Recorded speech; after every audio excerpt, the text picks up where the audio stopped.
It says I'm live, so welcome, ladies and gentlemen, to another WineShark Wednesday. It is I, your host, the WineShark. Hope you all are having a wonderful week. It has been those dog days of August over here in Texas, as usual. But today, strangely enough, we're running through some nice dark thunderstorms right now. I just took Laszlo for a walk, and it was, well, nearly nighttime dark outside. So the lighting had to be suddenly, re-turned on, and wasn't prepared for that. Go figure. So got the ring light back, a little background light. Don't I look oddball? But anyway, I hope you guys are doing well. It is another week in our Mass Market Wines Worth Trying series. And I've got some very popular wine today that we're going to try out.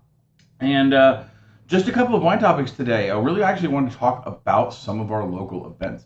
I've got some really cool opportunities, some of which are shows to visit with me, but also some excellent opportunities just to go out and meet people and market WineShark that I hope you guys will come and participate in. So first, there is the show at the Sleeping Panther on Sundays, the 14th and the 28th of August, are our next two shows for our Dog Days of August wine tastings. So that's kind of my standard wine tasting format. 5 wines, 4 different food pairings, little intro to that sort of the side of things in downtown Fort Worth from 4 to 6 p.m. You can get tickets through wineshark.com or WineShark Facebook. They're linked into Eventbrite, so it's $50 a person, and you get a bunch of different wines and to enjoy some fun food pairings. So very similar to what we did at the Tower this year. We've been having a lot of fun visiting with the folks in downtown Fort Worth. So come and join us out there. We could really use your support. On the other fronts, here a little bit closer to home in West Legacy at Plano, next month on the 1st, we're going to have the happy hour hike at Legacy West. Partnering with some folks over there, we are going to be as one of the many businesses that you get to visit along this fun little hike down the shops at Legacy West. So you get you purchase a ticket, you get an armband, and you get to walk to, I think there's 20 different drink stations. So you get to go kind of walk around, enjoy the afternoon, or actually in the evening. It starts at 6 p.m. from 6 to 9. And you go to all these different stations and get both, you can get wine and beer and food taste pairings and all kinds of fun things. Plus, you get to visit a lot of the very cool shops at Legacy, so you can do some walking, talking, and shopping all at the same time. So I will be sponsoring one of the tables out there. You can come visit with me, and I will post links to these down in the description when I'm done, so you can actually pick up tickets for that. So the happy hour hike is just $20 per person, and you can have a lot of fun with that. Then even sooner than that, I should have done this in a different order, Sip and Stroll back to the 80s. We're going to be doing an event with Events with Amy in downtown McKinney on August 20th. It's a Saturday. This one's an all-day event, 11 a.m. to 7 p.m., and I will be sponsoring one of the booths there. So I will be there answering questions, talking about some of these awesome wines that will give you way throwback to the 80s. I myself am going to be hosting the White Zinfandel booth. So those of you that have a fondness for pink wine and a classic memories from your high school days, come by and say hello and introduce us to all of your friends out there in the McKinney area. It's going to be a lot of fun. You can support local businesses. You can have some wine, walk around, have a great time. It will be amazing. So I look forward to seeing you guys hopefully there in the next couple of weeks. So that kind of gives us most of what's going on in the month of August and then even into September.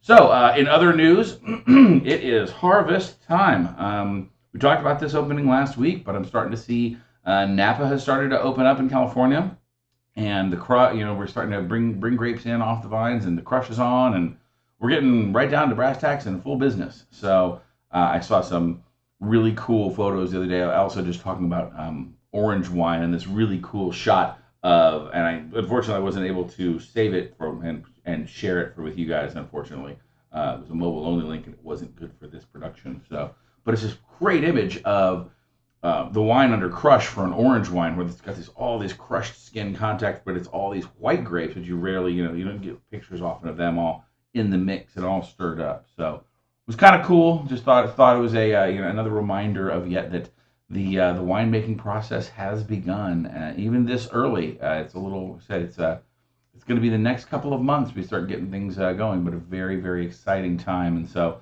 as I get more news, not only of some of my individual winemakers that I know and some of the places that we frequent, I will bring in news of those as I hear it. So, all right. Anyway, let's talk about the wine quiz today. Actually, let's talk a little bit about our wine topic before we even go to the grocery store grab. So, we've been doing this running theme for the last couple of weeks where we're talking about mass market wines worth trying. The grocery store grab, we focused very much on things you're going to find at the grocery store, but generally speaking, I will go with a label focus and no predetermined idea with what I'm going to experiment with. Unless I'm going to tie it into an educational theme, I generally speaking just find something that looks interesting, read the labels, find one that meets our needs, and then kind of move on from there. Well, I realized also that I had been avoiding a lot of the wines that I know simply because I know them, and that's actually a little bit of backwards think when you think about useful knowledge for the grocery store. While label focus is, I think, is really the primary way to learn and explore, you certainly should have some baseline for some wines that, frankly, you're going to see just about everywhere, whether it's at a wine store or a grocery store, or even, I've seen some of these wines in grocery sections of Target. These broad brands who have a lot of reach and access. Now, a lot of that comes from the distribution level of the three-tier system of alcohol distribution in America. While I'm not a big supporter of that, fact is they are the ones who are getting the wine put to the places where the consumers are.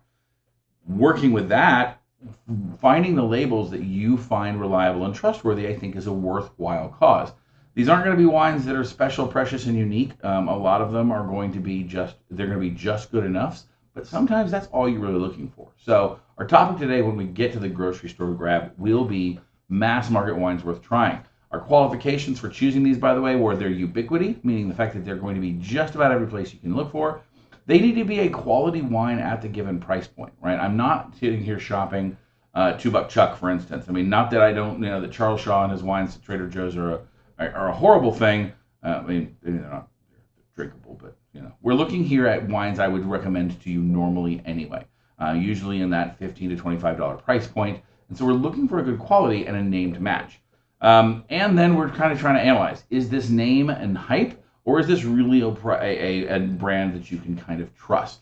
Can you basically just look for brand when you're making a snap decision and go, hey, if all else fails, I know this is a good thing. So when you're not expanding your wine journey, at least you have some things that can be your go-tos, okay? So we'll talk about that, but first we're going to actually do the wine quiz. So hello to Miss Barbara Boswell. It's time for our wine quiz. So excellent. So we've got 5 topics here on our wine quiz off the Wine Wars board game. It's basically like a version of Trivial Pursuit, very similar in 5 different categories of wine knowledge. First, we've got Vine to Vino. It's about growing grapes, making wine, and wine production. Then we have the Grape-O-Sphere, which is grape varieties, their wines, and their geography. Next, we've got the Wine Cellar, which is about selecting, storing, and tasting of wine. Then Wine and Food, which is cooking with wine, food and wine pairing, and wine service. And then finally, Court Culture, which is kind of a catch-all for wine people, wine business, arts, sciences, and general trivia. So, with that, we're going to get going. We'll see here if we can stump your local sommelier at either WineShark. All right, our first question. Which kind of fermentation results in premature wine with undesirable residual sugar? Is it primary, stuck, or malolactic fermentation? Okay, primary fermentation, stuck fermentation, or malolactic fermentation. A big hint. For the sip and stroll back to the 80s, yours truly will be the sponsor of the White Zinfandel booth. White Zinfandel was born of this type of fermentation. The answer is stuck. Yes, stuck fermentation, basically what it means is that the yeast dies off and reaches a point where it's no longer producing alcohol, and therefore it hasn't consumed all the sugar. It shuts off before the wine has become fully dry. So you can end up with a product, if you're aiming at a fully dry wine, this is not what you want to have happen. And so there's a couple of methods winemakers can use to kick off the fermentation process again. But that is what happened with White Zinfandel. That's how it was created. Stuck fermentation. All right. Which grape needs a bottle aging to boost its subtle aromas of lanolin and beeswax with citrus flavors? Is the grape? It is the grape Riesling, Gewürztraminer or Semillon.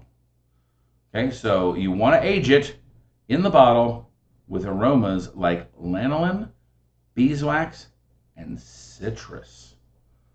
Ooh, this is a good one. I like this. This is basically practicing your grid here for memory, and even yours truly. I think I'm going to go. So we can do this in the deductive method here too. It's one of those. These three grapes are pretty different. But we'll see if I can get it right. So first things, Riesling. Riesling in aging does work. However, lanolin, beeswax, and citrus. It does have citrus sometimes, but the other two don't really match when it comes to Riesling. Gewürztraminer. I usually associate Gewürztraminer with more heady rose type flavors. I can see the beeswax thing, but not the lanolin and even not the citrus. So that kind of leaves us with Semillon as our option for those three. Okay, so Semillon again another mid to full body white, and let's see if we're right. The answer is indeed Semillon. So lanolin, not a flavor you hear very often in the wine world. This is where your aroma wheels go ahead. Pardon me, I just dropped the card. I'm gonna have to go grab it. Ugh, stretching. All right, so there we are. Semillon is the answer for needing bottle aging. All right, next question. True or false? In Britain, claret is a generic word for all red wine. In Britain, claret is a generic word for all red wine. Right? Now, that was a weird thing of learning that it was pronounced claret in Britain, not claret. And the answer is, I believe yes. It says false. It says claret is used exclusively for red Bordeaux. I would dispute that too, simply because of the commonality of the word of used with meaning just booze, meaning red wine. In fact, it's also part of Cockney rhyming slang. Where claret is imminent, they mean blood. Because claret is the color of blood. But the card says I was wrong. The card says it is false. That it just means. Now, claret is a style of red Bordeaux. That is the British name for it. But I think in common usage, I think that has flavored a little bit longer. So, next up, true or false? Another true or false question. Light, fruity red wines such as Beaujolais Nouveau should be served chilled. Light, fruity red wines such as Beaujolais Nouveau should be served chilled. The answer is yes. That's right. So say true. It says about 48 to 52 degrees Fahrenheit. So basically, we're talking about the kind of the top end of the white wine section, white wine range. Reason is generally those fruitier wines, not only because they're fruity, they tend to also have higher acid. So ones like Beaujolais, and by the way, I would even say Beaujolais, not just Beaujolais Nouveau, and also Barbera. They definitely benefit from that more cool temperature, so the acids in the fruit really come to the fore. All right, and last, who was the first scientist to understand fermentation, where yeast plus sugar equals alcohol plus carbon dioxide? Who was the first scientist? Ooh, man, this is definitely a full trivia one here. Like the scientist to understand that. All right, we got to think about our yeast people in the world. I'm drawing a total blank here, guys. You may have to prop me up on this one. Let's say, I don't know, we'll go something completely, just so we don't say we have no idea. We can just simply start guessing scientists, even though we know they have nothing to do with it. So let's say Petri, since he had stuff to do with, bacteria, right? Louis Pasteur, pasteurization. There we go. Again, thinking that logically, that makes sense, but still, even Petri, he did stuff with, dishes, so I've heard, hence the name. But all right, so 3 out of 5 today. Not a great score for yours truly, but still I disagree with the claret one. But, that's just me. All right, so let's talk a little bit about mass market wines worth trying. Today's selezione is Kim Crawford's amazing. Oh wait, I got the wrong one here. I forgot to update the list. Let me add my files here.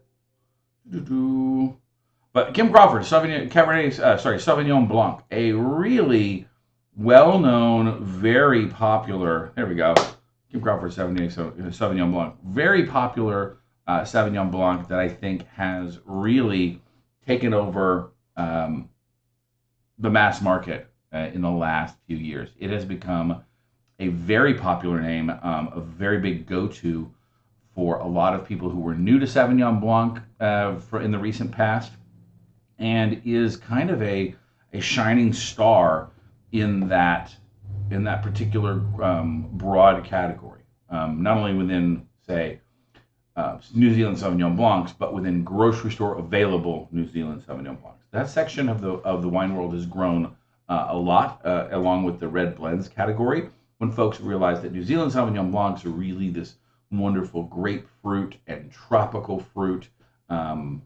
citrus, light, easy, fruity drinking wines compared to their Sauvignon Blanc cousins of old from Grave, France, which were more briny, racy, super high acid, much more food required, in my opinion, for those styles of wines. So the New Zealand Sauvignon Blanc category itself has just exploded.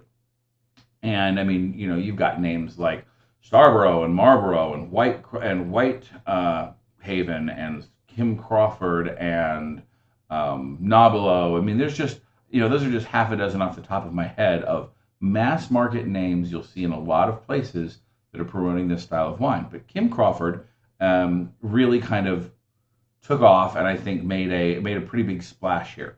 Kim Crawford actually comes from a wine making team. I did a feature on them a couple of years ago. Well, not a feature on them, but when we were talking about Sauvignon Blanc styles, I did an example where we used some of Kim Crawford's wines. So Kim, the husband of Erica. Erica is the owner of their winery now, and which is called Love Block, and Kim is the winemaker, and they have been a winemaking pair for many, many years.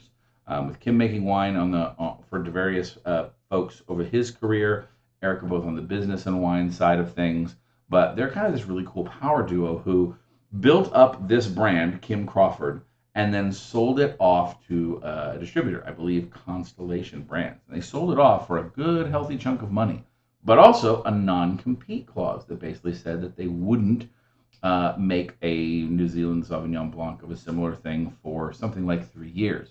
So they took their multi-million-dollar contract, invested it in their own winery, and then have created this new wine product called Love Block, which I can highly recommend.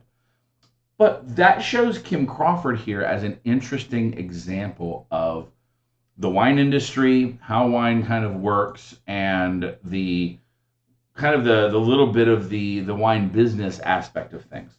Like a lot of businesses, there's something to be said for these small independents producing quality products that grow in popularity and then get scooped up by larger, wealthier entities, whether they're venture capital firms or distributors themselves adding to their portfolios.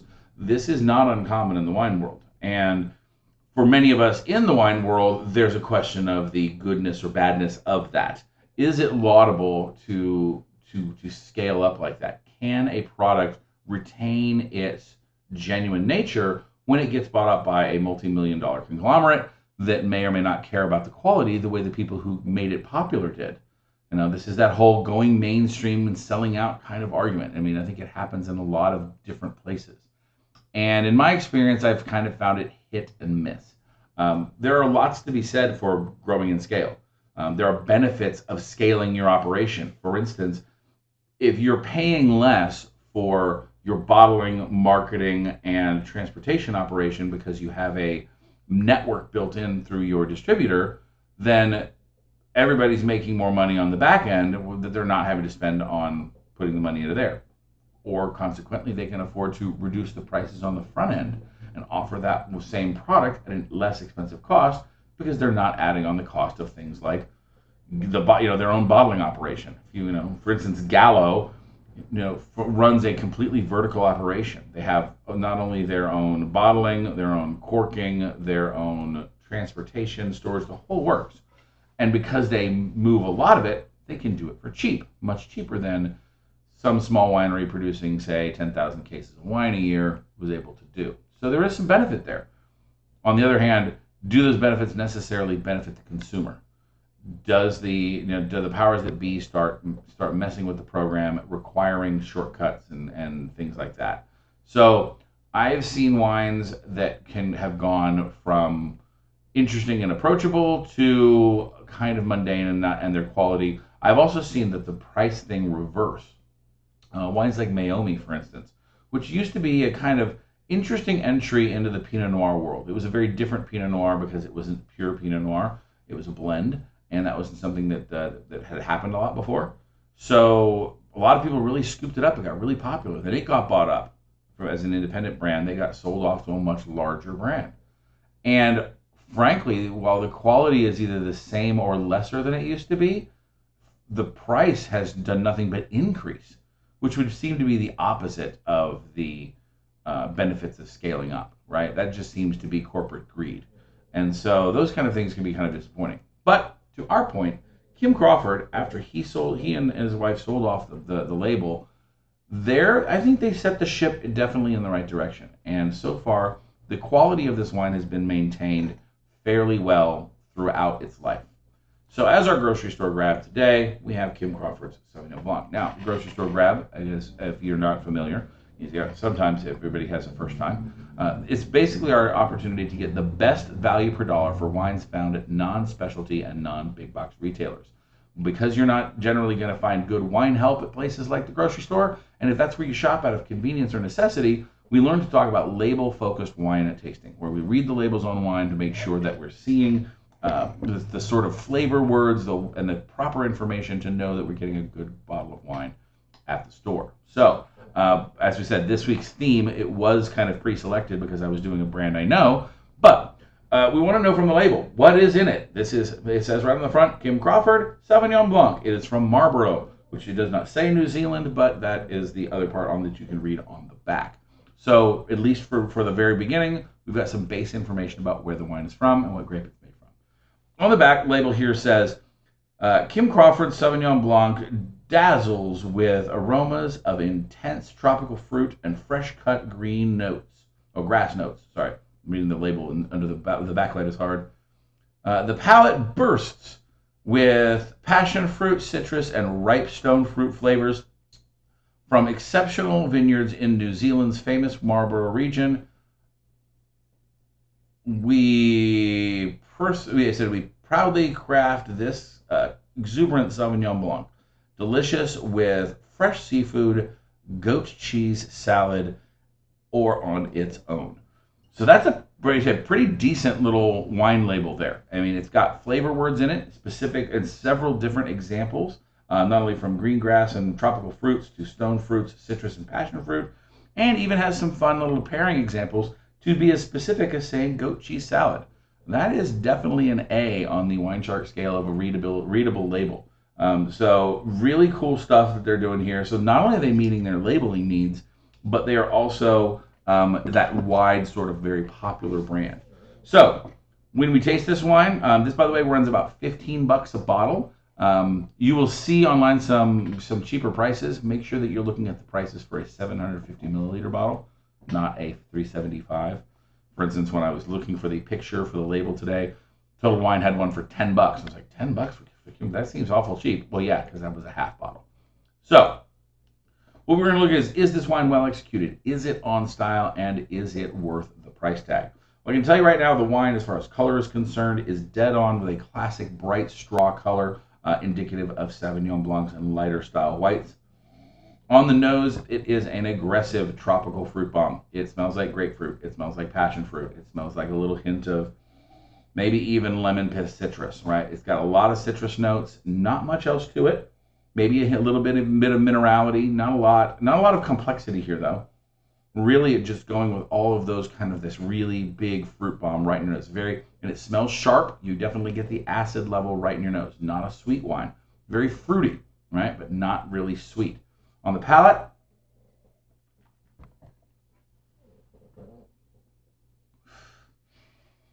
right up front, acids blow up the front of your mouth. Your mouth starts watering. You get all this wonderful fruit flavor, kind of a running thing of limeade and that grapefruit, like a pink grapefruit zest in the front, and really fun, just overall mouthfeel, right? Kind of very grippy when it comes, sorry, not very grippy, very mouth watering and really zesty, where you get that, your salivary glands are kicking off, you get that nice mouth pucker. If you don't like sour stuff, this wine is not for you. But if you do, and you enjoy both that sour candy sort of flavor, that sour apple thing, this is amazing wine for that purpose. It does it with spades. And the finish of this wine, though, is very simple, very clean. There's not much to it at all. It's kind of a there and gone kind of wine. So, is it well executed? Absolutely. This wine is made consistently. It is, I've never had a bad bottle, so to speak, that wasn't a result of somebody's bad handling. Is it on style? 100%. This is very much what you can expect from New Zealand Sauvignon Blanc, particularly Marlborough. All of those flavor words, all of those style points, those are 100%, iconic versions of this stuff. Is it worth the price tag? At $15, this is a great example of a go-to to start that journey. Is it the most interesting Sauvignon Blanc I've ever had? No. In fact, I would recommend going out and trying Kim Crawford's Love Block. That Sauvignon Blanc is definitely the level above this, and it's only about $5 more. It's got a little bit more texture, a little more complexity, and it's his and Erica's project is completely biodynamic, all natural, sustainable, the whole works. They do all kinds of cool stuff with Love Block, and I can highly recommend them.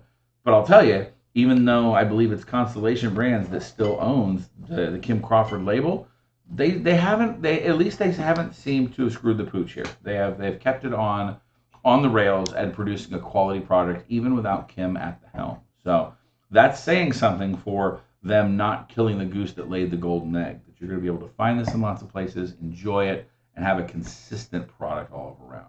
All right. So that said, I'll just remind you of our upcoming events. On the 14th and the 28th, we've got Dog Days of Summer down at the Sleeping Panther in downtown Fort Worth. Really need your support, guys. If you guys can find some time to come visit me, it would be awesome. Then on the 20th of August, we're going to be in McKinney. That is the Sip and Stroll Back to the 80s event. I will post ticket links. I will share them on WineShark on Facebook, and I'll post them here in the video down below. And then we also have the Happy Hour Hike at Legacy coming up on September 1st. Another nice sip and stroll type event where you go to different businesses, receive some wine, and receive maybe some food pairings as well. It's a lot of fun. Great ways to spend a happy hour on either an all-day event on Saturday with the sip and stroll to the 80s, or the Happy Hour Hike is on Thursday afternoon. It's Thursday evenings from 6 to 9 on the first Thursday of every month. So we'll try it out at Legacy West and hope to see you guys there. Until next time, I have been your Wine Shark. Cheers. And now I'm going to go pork loin that I'm going to have with my Sauvignon Blanc, which is a little bit odd, but still, I have a bottle of Sauvignon Blanc. What are you going to do, right? All right, guys. Have a great evening.